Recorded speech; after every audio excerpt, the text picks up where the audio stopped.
Hello, my name is Pam, and I'm going to do something that I love doing, and that's making jam. And I call my jam Pam's Jam. So today we're going to be making something called orange marmalade. Now, marmalade isn't jam, and later in this video I'll explain the difference between what a jam and jelly and marmalade is. And I don't have my own orange tree, so I'm very lucky because I have a good friend who does have an orange tree. So if you can see behind me, look at these beautiful oranges that are out there. So I'm going to pick these oranges, and then I'm going to go back to my kitchen and I am going to make orange marmalade. So, oh my goodness, look at these beautiful oranges. And it rained last night, so you're seeing some water dripping down on me, which is lots of fun. Look at all of these beautiful oranges in this tree. Oranges are one of my favorite fruits. And oftentimes you'll drive down the road and you'll see so many oranges on a tree that aren't being used. So ask your neighbors if you can use some of their oranges, and maybe you can make some jam just like I'm about to do later on today. Okay, so here's my basket full of oranges, and I'm going to take those back to my house, and I will be right back to show you how to turn these oranges into yummy orange marmalade. And they all came right off of this beautiful orange tree right here. Hi, I'm back and I'm ready to start jamming. So remember, we went and picked up all of our oranges, and so those are here back in my kitchen with me. I realized this recipe calls for lemons, and so thankfully my next door neighbor had a lemon tree, so I ran next door and picked a few lemons.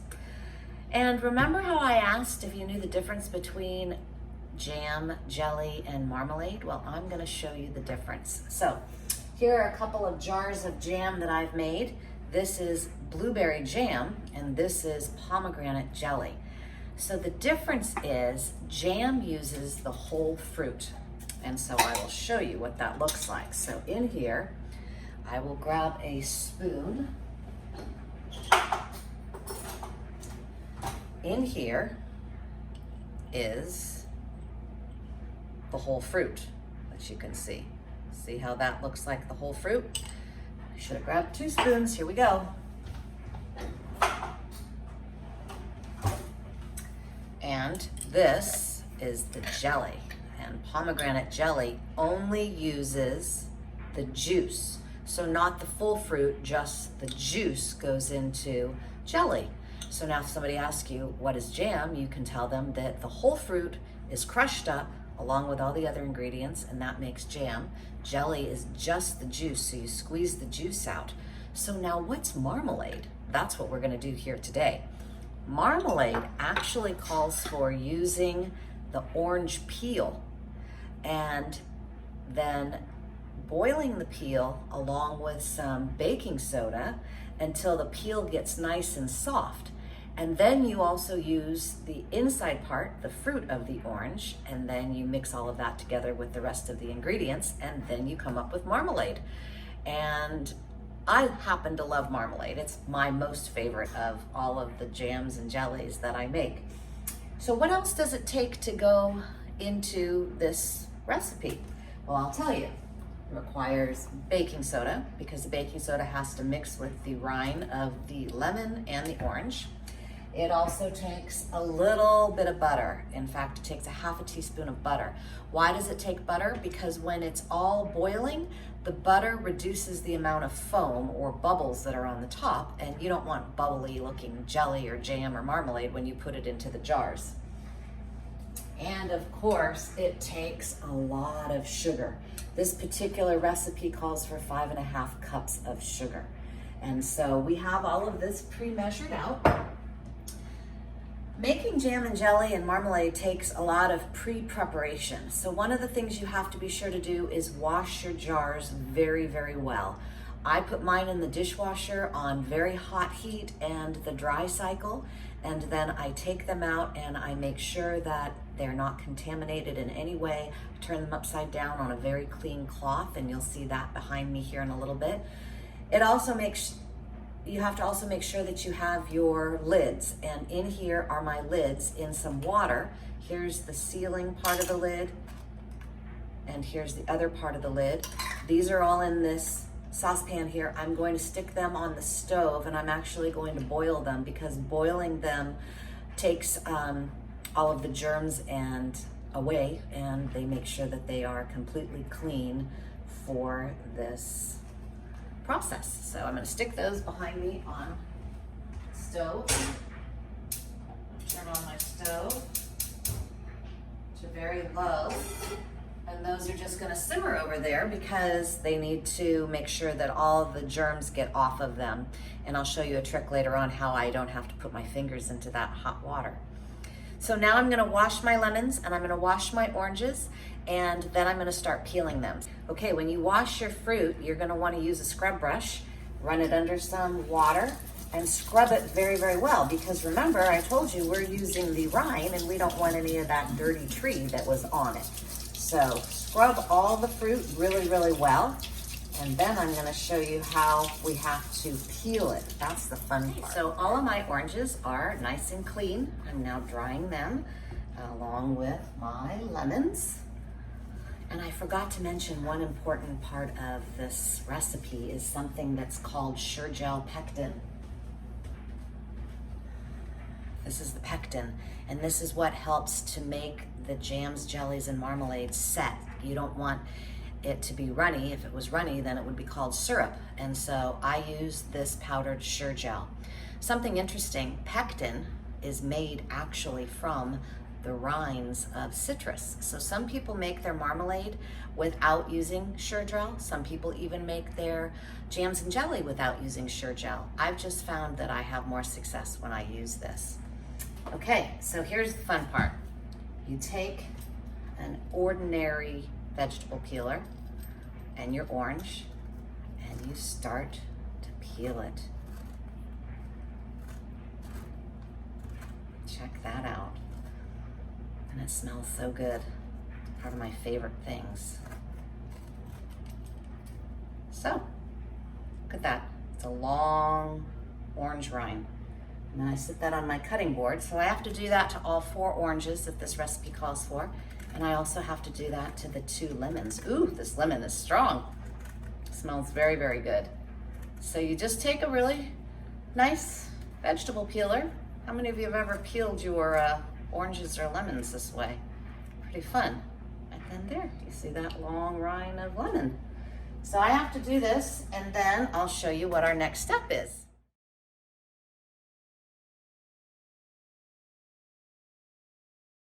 Great, so now that the peels are all simmering on the stove for 20 minutes and the 2.5 cups of water and the 1/8 of a teaspoon of baking soda, I am now going to take a smaller knife and get all of the white part, which is also known as pith, off of the fruit. I'm not gonna lie, this is the hardest part of this whole process because you don't want any of that white part on there because that's kind of the bitter part of the fruit. It's kind of interesting to see how much smaller the oranges become once all of the white pith is off. So this typically will take me about 20 minutes while that's simmering. Okay, so now I have taken all of the inside part of the orange away from that outer white part. So like this part is now off of the oranges and the lemons that you will see here. And it's dripping because there's a lot of juice. So now my peel has finished all the way simmering. So now I'm going to add this chopped up fruit, making sure there's no seeds. And if there are, they'll rise to the top when you're cooking. So you add all of that in there and you mix it all up. And then we're gonna have to measure out because all we really want is 4 cups of this before we go to the next part of actually cooking this all the way together. So I'll take my spoon and I will mix all of this up together. So I have this really yummy orange peel, lemon peel, oranges and lemons with most of the pith removed. If you find a little bit in there, take it out, see if you can get rid of it. Otherwise, a little bit's not gonna hurt anything. So we're about to start cooking this whole thing down. Okay, here's my 4 cups of measured fruit and peel and juice. Going to take it over and put it into a large pot on the stove.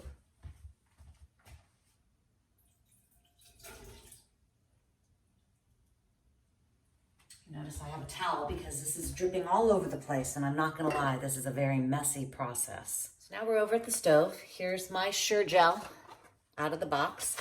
I like to do this, get all of it down, tear it open, and then pour it right into the fruit mixture. So the stove is off at this point. I've already added my half of a teaspoon of butter. Remember, we use a little bit of butter in this to keep it from showing too much foam. And let me show you what this looks like in here, if it works. So there is our mixture.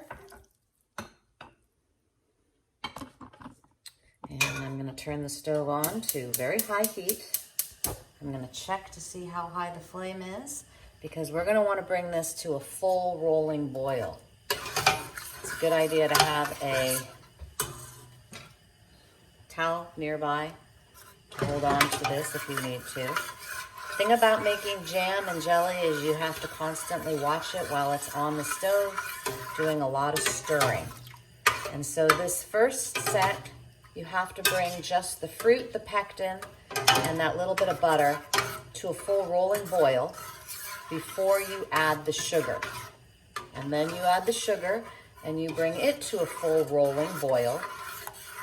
And a full rolling boil means that it doesn't stop boiling the whole time while you're still moving the mixture with your spoon.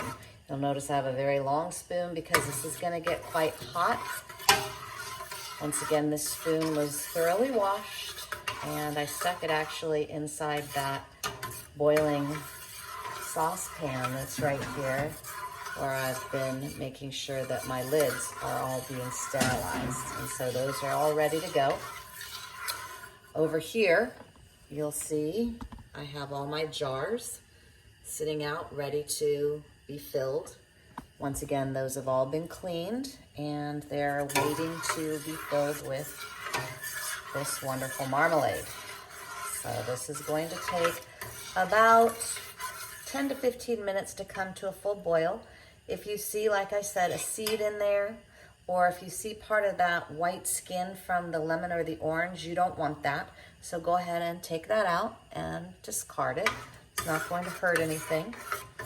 Once again, I didn't chop my fruit a whole lot because I prefer my jam and jelly, not jelly because that's just juice. I prefer my jam to be thicker and more full-bodied with more fruit.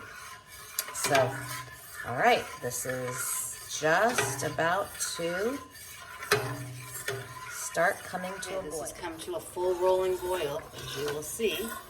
So that means it's still boiling pretty nicely while I continue to stir it. So next we will put in our sugar. So sugar is right here. I will take all this sugar, you can hear it boiling. I'm going to now pour all that sugar right in here, continuing to stir as best you can.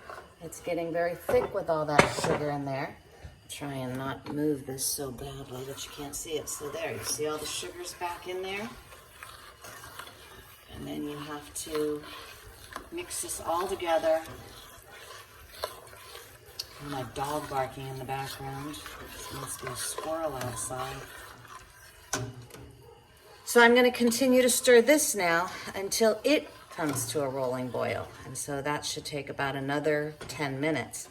But you'll notice that the color of this has changed darker because all of the sugar has been added into it.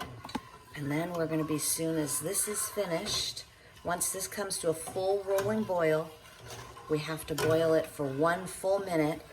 And I will take my thermometer here, my cooking thermometer, and I'm going to want it to get up to 222 degrees. And if it gets to that, then I know that this marmalade has cooked to its correct temperature. So it's gonna get going here soon. Okay, so it's getting really hot in here, and this is now at a full rolling boil. And you can see all the movement in there. And I need to set a timer for 1 minute. There we go. And so this has to boil for a full minute. And I will put my food thermometer in here. And the goal is that it's going to get to 222 degrees. This is hot. And when it gets to 222 degrees, the main thing about one of these thermometers is you can't let it touch the bottom of the pot, because obviously that's where it's really hot. So right now it's at 216, 17. Ooh, this is boiling a lot. And I have to move my hand out of there only because it's too hot for me to have it down in there. I do want to stress that if you're trying to do this at home, please make sure you have a parent who is supervising you, because this is a very, very hot, boiling pot. Okay, there goes my 1 minute, but I'm gonna turn that off. I'm not quite to 222 degrees. Oh, I'm at 214, 217. So I'm gonna have to just keep letting it go, because this is what determines whether or not your marmalade is going to set. And so it's really important that you get it. And you notice I'm continuing to stir, because if I stop stirring, it would burn on the bottom. Oh, good, 219. So moving up, 220. This is excellent. There we go. All right, so now I'm gonna turn this off, and this is the tricky part. This is where it gets really, really, moving this over on my stove closer to where my jars are. And I'll let you see what this looks like here in a minute, once I get all of this foam away.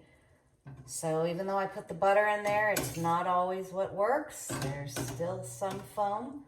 I'll try and bring the camera over so you can see. There we go. That's the marmalade. This is the different color that it is. So I'm gonna skim off some of this foam that's on here so that it's not in my jars. So I just skim that off, and then I have this little bowl over here that you can't see that I just put a little bit of that in. Honestly, if you decide not to skim it off, it's okay. It still tastes the same. I just don't like the way it looks. So you see, that's what the foam looks like. So I just put it over here and get rid of it. Okay, so here's the fun part. You take your jar.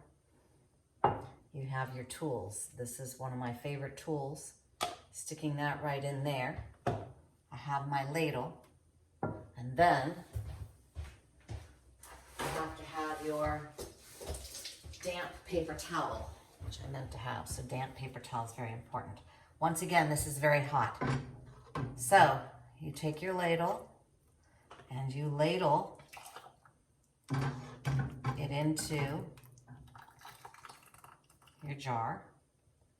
Once again, this is very, very hot. This is a dandy tool. It's got a magnet on the bottom of it. Take another jar, remove that red handy tool. You've got your lid. Careful not to touch it. You stick your lid onto the jar. That's called, and then this is the band. Again, now you can touch the band because the band isn't touching the food. So then you stick the band onto the jar, taking a towel, carefully lift up as hard as you can, tighten that on there. There's your jar. And what I do is I do what's known as the inversion method. So I turn this jar upside down and I sit it gently on my cloth that's here on my counter. So I'm going to continue and fill all of my jars with this marmalade, and I'll show you what it looks like when we're done filling. Okay, so you're going to see what I'm doing here. I am wiping, you're not, now you are, wiping the rim of this jar off. Careful to not do what I just did. Try to keep it clean. Taking my magnetic tool over here, sticking it on top. Again, not touching the jam that's in there. I like to take my cloth and wipe this off a little bit. Carefully screw that on there. Now this is very hot, so I can't pick it up. So I have my towel, and then I take it and I turn it upside down, right there, and we repeat.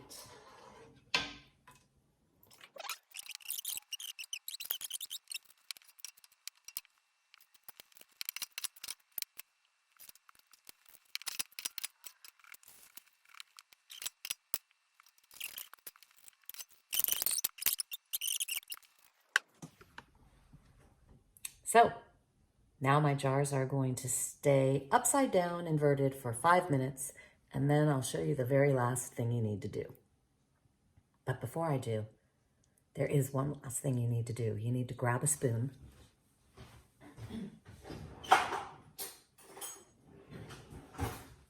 I like to use a small one. And then I come in here. And it's kind of cool because this is already starting to set. You can see it's thick. Maybe you can't see. And then I like to taste it. Oh, wow. Kind of fun. See how thick it is? Guess I'll get closer. See how thick? It's not coming off the spoon. So it's very good. Okay, so 5 minutes passed and now all of the jars are upright. And so what I'm going to do is I'm going to take the jar and hold it by the top, and I have another wet cloth here, and I'm going to gently wipe down. Careful to make sure I don't hold it by this part because this is still quite warm. The reason you want to do this is there might have been some spilled jam that trickled down and you don't want it sticky on your jars. One other thing that's important to point out is these jars have a seal mechanism to them. And so the top of the jar has this little round part to it, and it has to go down. It has to seal. And so if there's still a bubble on the top, that means that it didn't seal. And if it doesn't seal, it's still okay to eat, but you just have to put it into the refrigerator. Otherwise, as you can see, I'm pushing this, so it's already sealed. You will hear a wonderful pop. I'm wishing that would happen right now so that you can hear what that pop sounds like. But you'll hear this wonderful pop, and that means that the jar is sealed. Jams, jellies, and marmalades can be kept into the cabinet. You can put it right into the cabinet, and they can be kept for up to 1 year in a cool, dark place. Once you open this, though, it then needs to be put into the refrigerator. So that's it. Thank you for joining me. Again, my name is Pam. We've made Pam's Jam here at San Joaquin County Office of Education in the locker. So go on out there, pick some fruit, and start jamming.